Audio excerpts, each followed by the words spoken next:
బయట మటన్ ముక్క కనిపిస్తే చాలు లాగించేస్తున్నావా మావా? అయితే ఒక్క సెకండ్ ఆగు. హైదరాబాద్లో బయటపడ్డ ఈ దారుణం వింటే ఇంకెప్పుడు బయట మటన్ తినాలంటేనే భయపడతావు. మంగళహాట్లోని ఓ స్టోరేజ్ సెంటర్పై అధికారులు మెరుపుదాడి చేశారు. అక్కడ అక్షరాల 14 టన్నుల కుళ్ళిపోయిన గొర్రె మేక మాంసాన్ని సీజ్ చేశారు. అవును, మీరు విన్నది కరెక్టే. ఏకంగా 14,000 కిలోల విషం.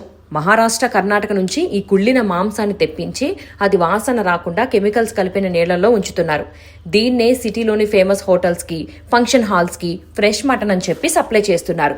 మనం పాయ, లివర్ ఫ్రై అని ఎగవడి తింటున్నాం కదా, అది ఇదే. హైదరాబాద్ ఫుడ్ సేఫ్టీ టీం ఇప్పుడు ఫుల్ యాక్షన్లో ఉంది. కానీ మనం కూడా జాగ్రత్తగా ఉండాలి కదా. అందుకే ఈ వీడియోని నీ ఫ్యామిలీ మెంబర్స్కి, ఫ్రెండ్స్కి ఇప్పుడే షేర్ చేసి అలర్ట్ చేయి మామ. జాగ్రత్త.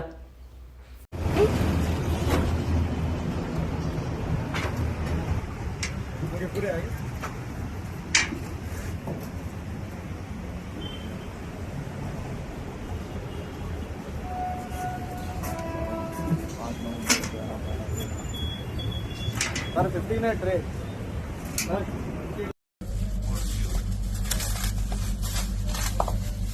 अभी क्या यूज इसका क्या यूज है?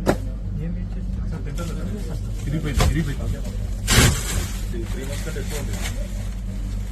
వాళ్ళ దగ్గరికి లాట్స్ ఇప్పుడే వస్తున్నాయి, ఇప్పుడే పోతున్నాయి, ఏం డీటెయిల్స్ ఏం లేవు సార్. వాళ్ళకి స్టోరేజ్ ఫెసిలిటీ లేదు. అంతే సార్, అంతే సార్.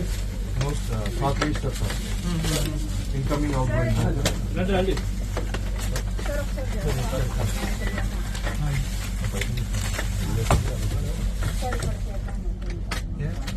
ఇంటర్వ్యూలో బయటకి ఇచ్చేద్దాం. అది బయట